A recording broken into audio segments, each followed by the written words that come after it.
palitag siya. Di. No. Palit agbing ka guys.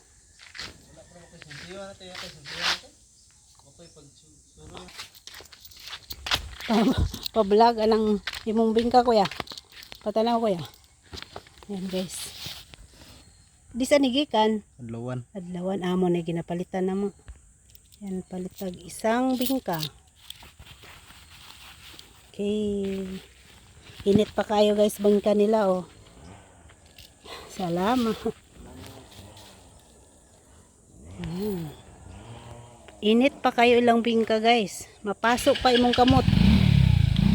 Yan guys, pili tayo ng bingka. Yan, taga-adlawan ang nagtitinda ng bingka. Masarap tong bingka nila guys. Talagang yung may gata talaga siya. Agad na agad yung mukha. Walang kayos-ayos. Ha? Yan na guys, ang bingka hatiin natin. Mainit pa guys. Yan guys, naghati kami ni mother. Kalahati sa akin. Sa lasa mother. Sa lasa. Lami? Lami, good. Pangagda. Pangagda. Inakaunta. Naanta. Yan, bingka. Snack. Nasnaktak. Kain tayo guys. Snack tayo ng bibingka. Mainit pa guys. Mapasok-pasok pa yung kamay ko. Kasi luluto lang. Galing adlawan to eh. Hindi natin iabot doon sa taas. Mayroon tayong sampay na waknit. Dami.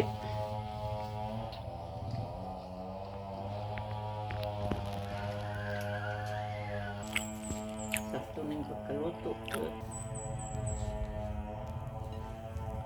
Lami kayo ang bingka guys.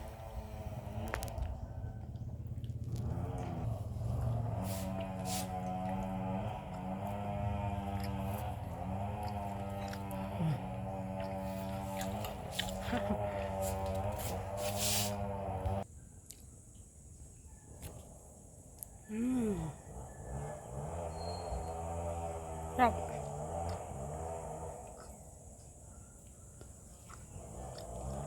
Sinampay ko, malapit na matuyo yan. Kahapon pa yan, hindi natuyo eh. So, sinampay ko ulit. Tapos yung walisin ko, hindi ko natapos kahapon guys. Dahil naglinis ako doon sa bahay ng manok. Nilinis ko yung buong paligid at inarins ko. Tapos inayos ko yung itlogan nila para mangitlog naman sila ng maayos. Happy ako dahil may dalawang manok na nangitlog. Yung itim may itlog na siyang dalawa, yung isa may 3. Kaya mamaya titingnan ko ulit siya. Kailangan araw-araw may isang itlog yan.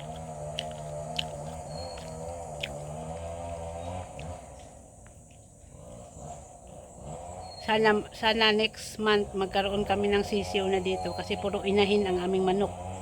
7 inahin walang sisiw. Dahil nga, sabi ko nga sa inyo, may kumakain ng sisiw, may kumakain ng itlog. Hindi namin alam kung manok, o hindi namin alam kung aso or pusa or bayawak or anong hayop ang kumakain. Basta ang itlog kinakain, ang sisiw kinakain. Kaya malalaman natin ngayon kung ano ba, magkaroon ba tayo ng sisiw. Gustuhin ko magkatay ng manok para may ulam. Hindi kami makakatay dahil puro inahin. Nakakawa namang katayin yung inahin.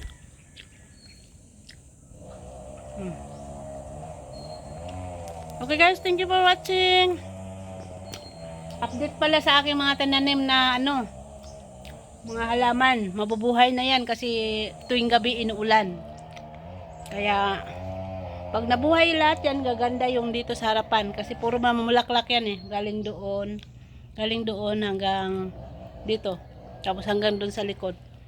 Kaya kung sa awan ng Diyos na mabuhay lahat ng tinanim ko, tapos sabay-sabay mamulaklak, maganda tong harapan tingnan.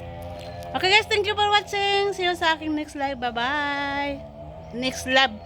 Sorry pala. Hindi pala next live. Next vlog. Sorry. Nagkamali guys. Thank you for watching.